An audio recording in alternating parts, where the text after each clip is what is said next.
Hi, my name is Dr. John Douillard, and today I want to talk about the importance of the seasonal change. I'm talking about the actual seasonal change. In Ayurveda, the study of seasonal rhythms in a lifestyle in sync with those seasonal rhythms is called ritucharya, the study of ritu, which means the seasons. But there's also something else that they talk about, which is called ritusandhi. Sandhi means junction point or joint, where things connect. So they talk about when the seasons actually change, some crazy magical things happen on the positive side and on the negative side. Studies actually show, and Ayurveda tells us, that disease starts at the change of the seasons, 7 days before the new season and 7 days after the new season starts. That 14-day window is sort of the magical place where seasons change and where things happen. So this is what I want to talk about today. It's called Ritusandhi, and understanding that the value of taking care of what you're doing at that time. Cleanses are classically done at the Ritusandhi, at the change of the seasons. You know, what happens in Ayurveda, I think, is such a cool concept, where you have winter, for example. The coldness and dryness of winter accumulate. And by the end of winter, they aggravate, and they have built up to a point where they need to be flushed out. Well, spring has the perfect solution for all that coldness and dryness. It's wet and warm and moist. So nature gives us the perfect antidote to the extreme of the season before. The coldness and dryness of winter is antidoted by the warm, wet, moist spring. The warm, wet, moist spring is antidoted by a hot summer. A hot summer is antidoted by a cold winter. Everything is balanced in nature, which is quite beautiful. Another layer of that is the foods. In the winter, nature says, hey, we're going to give you a lot of nuts and seeds. That's what the squirrels store and they eat a lot of, right? They're higher in fat and protein. Those will insulate you and give you proteins and fats as deep insulation and reserve fuel to weather the cold winter, right? In the spring, when it's wet and rainy and muddy, nature gives us another harvest which antidotes the wetness and moisture of spring, the tendency for allergies and congestion. The earth holds on to more water, so do we in the spring. And nature's harvest is leafy greens and bitter roots and some berries. It's austere. We go into a natural state of calorie restriction where there's just not a lot of food to be had. We lose that winter weight in the spring, and we reset fat metabolism. The bugs in your gut change in the spring because of that calorie restriction and that austere diet. You start burning more fat, typically your own fat, and fiber, or fats you might have eaten from hunting animals, which you would eat all the fat, everything, all the parts of it, was how our ancestors did it. So we still have those rhythms inside of us to this day. We don't follow them, which is why we have a lot of indigestive issues. 74% of Americans have some type of digestive concern. So that's because we have no clue as to whether we should eat in a seasonal way. One study showed that when deer eat bark in the winter, they have the right bugs for bark in the winter. When they eat leaves in the summer, they have different bugs for leaves in the summer. And if they were to give the deer bark in the summer where they had the wrong bugs, they had bugs for leaves, not bark, it would cause such a level of indigestion it would almost kill the deer.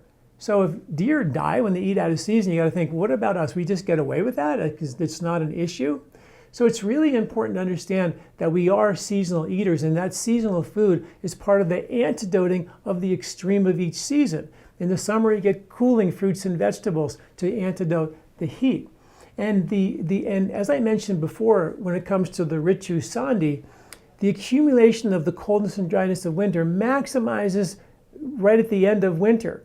And then it accumulates and aggravates at the end of winter. Now, if you don't start shoveling it out, right, at that junction point with what spring had in mind, a shift in the diet, then what happens is that extra cold and dryness starts to infiltrate the tissues, and it aggravates, and it begins the process of imbalance. Ayurveda says even the process of disease starts place at the junction points, which is why we always do our cleanses in the change of seasons, in the spring and the fall, because those are the change periods between the two big seasons. And in Ayurveda, they have 6 seasons, and then they have 3 main seasons. And so when we talk about in my book, The 3-Season Diet, which confused everybody, right? No one understood why, is because it was talking about the 3 main harvests. We have a spring harvest. It's not much, but we do have one. We have a summer harvest, obviously. Throughout the summer, we're harvesting things in our garden all summer long.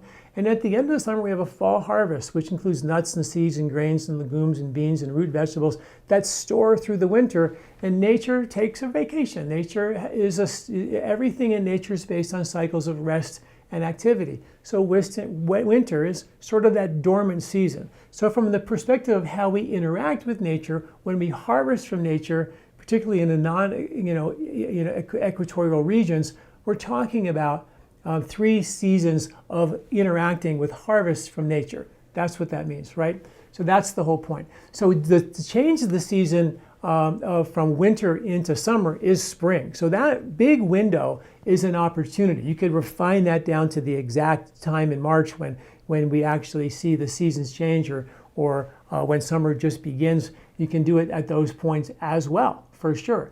But the change of the season is critically important, because it's the time to not let any of that accumulated, dryness and coldness of winter, or any of the accumulated congestion of spring and moisture of spring and dampness of spring, or any of the heat of summer accumulate and then, dissipate and penetrate into the deep tissues and create the beginning of chronic degeneration, accelerated aging, and disease. So that's sort of what the Ayurvedic approach is for that, which is why the seasonal piece is so important.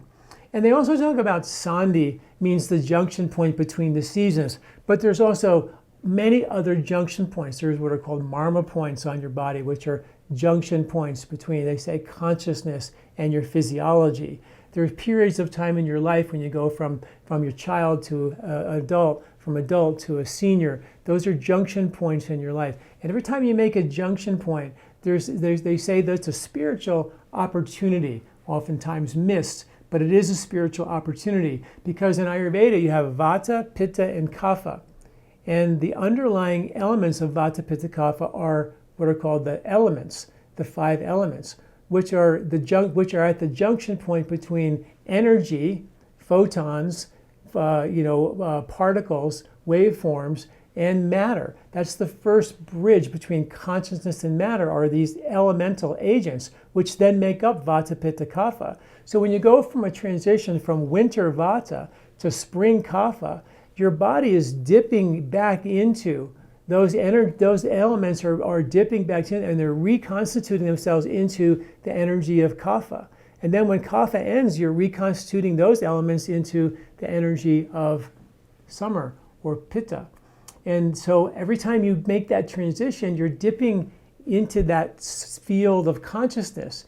So it's like, dipping the cloth in the dye of your own consciousness. The more you dip, the more solid the color becomes. You become more, steeped in your own consciousness. And in Ayurveda, the cause of all disease is called pragyaprad, which is the mistake of the intellect, where the mind makes a mistake and starts thinking itself as separate from that field of consciousness. And that restoring the memory that we are part of this whole field of consciousness, as opposed to parts and organs and cells working independently. They work better as part of the whole than they do as independent parts. And the whole that we come from, according to quantum physics, is called our own consciousness. And I've written some articles on what are called biophotons. Photons are particles of light, which are both waveform and particles, depending on how they're manifesting. And when you're talking about a wave and a particle, you're talking about something that exists at the junction point between consciousness and matter.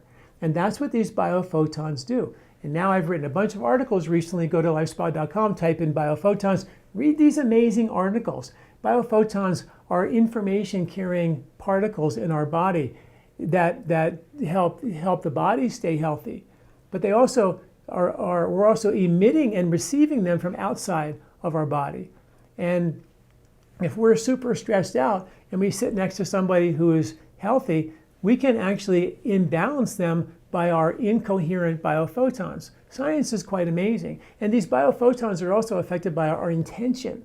They're by our intention. So if we pray or have a prayer or an intention, you can alter your biophotons, and that can then be those particles can be carried at great distances and have an effect instantaneously. And that was Einstein's research years ago. He called that spooky action at a distance. So this stuff is sort of nuts and crazy, I get it. But the junction point between the seasons is a spiritual opportunity to and this is why the equinoxes and the solstices are so sacred, is because these are periods of time where we actually dip into that consciousness. And this is the understanding in Ayurveda of why they are so special and so spiritual. So this spring, don't miss out on the opportunity. And right now we're actually offering a free training in Ayurvedic Detox, particularly important in the spring because spring is spring cleaning time. This is a calorie-restricted, austere diet that we typically eat or would have eaten